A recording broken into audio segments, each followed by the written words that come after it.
Dalam media antarabangsa maupun domestik yang berkait dengan isu politik, kita sering mendengar istilah golongan kiri dan kanan yang digunakan oleh wartawan untuk mengelaskan parti politik tertentu. Namun, apakah maksud dan relevannya istilah kiri dan kanan ini? Di dalam bidang sains politik, istilah kiri dan kanan dikenali sebagai spektrum politik.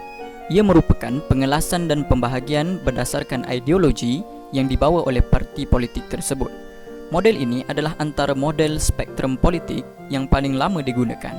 Walaupun ada sesetengah pengkaji sosial seperti Thomas Sowell, seorang ekonomis dari Amerika, yang menyatakan bahawa pembahagian kumpulan sosial ini sudah tidak relevan lagi. Antara model lain yang terkenal dan mendapat kritikan hebat ialah horseshoe theory yang diperkenalkan oleh Jean-Pierre Faye. Istilah ini mula digunakan pada abad ke-18 ketika Revolusi Perancis yang berlaku pada tahun 1789 hingga 1799. Mari kita imbas semula bagaimanakah Revolusi Perancis ini berlaku. Sebab utama revolusi ini ialah timbulnya kebencian rakyat terhadap keluarga kerajaan yang dianggap sebagai penyebab kepada krisis ekonomi Perancis ketika itu.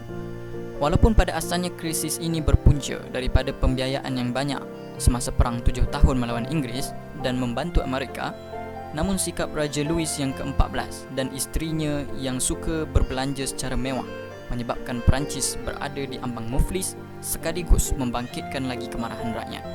Disebabkan itu, rakyat Perancis menzahirkan ketidakpuashatian mereka dengan melakukan rusuhan, perompakan dan serangan di negara mereka sendiri.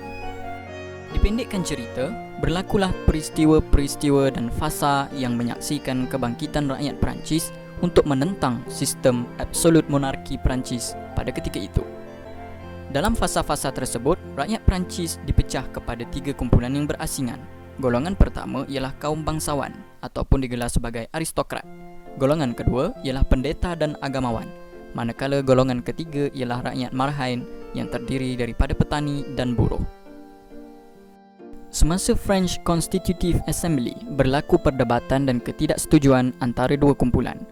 Semasa perhimpunan tersebut, kedua-dua kumpulan ini duduk berasingan di sebelah kiri dan kanan dewan.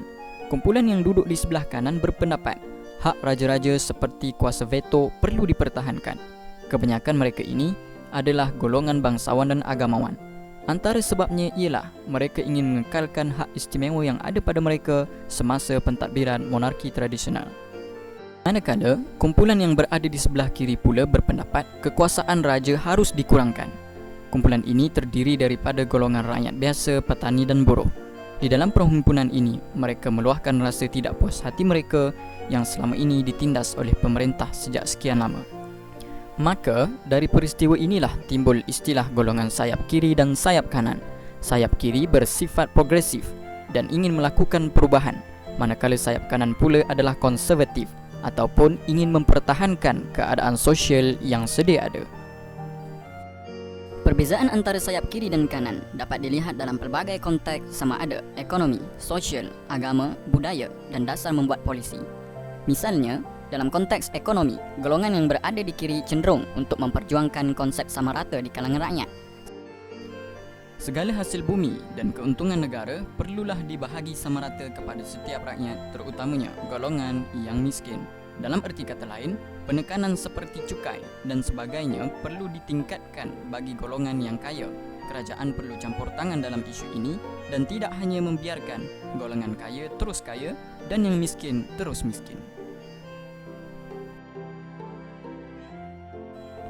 Sementara, golongan yang berada di kanan cenderung kepada konsep pasaran bebas. Apa itu pasaran bebas? Pasaran bebas ialah kepercayaan di mana setiap individu diberikan hak sebebas-bebasnya untuk bersaing dalam perniagaan dan mencari keuntungan. Antara ciri-ciri pasaran bebas ialah yang pertama, berdasarkan motif keuntungan.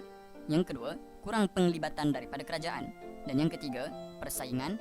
Dan yang keempat adalah adaptability. Setiap konteks diukur berbeza mengikut keadaan dan situasi politik sesebuah negara. Dengan spektrum politik ini, bukanlah dengan mudah kita boleh mengkategorikan sama ada sesuatu kumpulan parti itu ataupun seseorang itu adalah berhaluan kiri ataupun kanan. kerana berkemungkinan mereka yang berada di haluan kiri bersetuju tentang beberapa perkara daripada mereka yang berhaluan kanan. Begitu juga sebaliknya.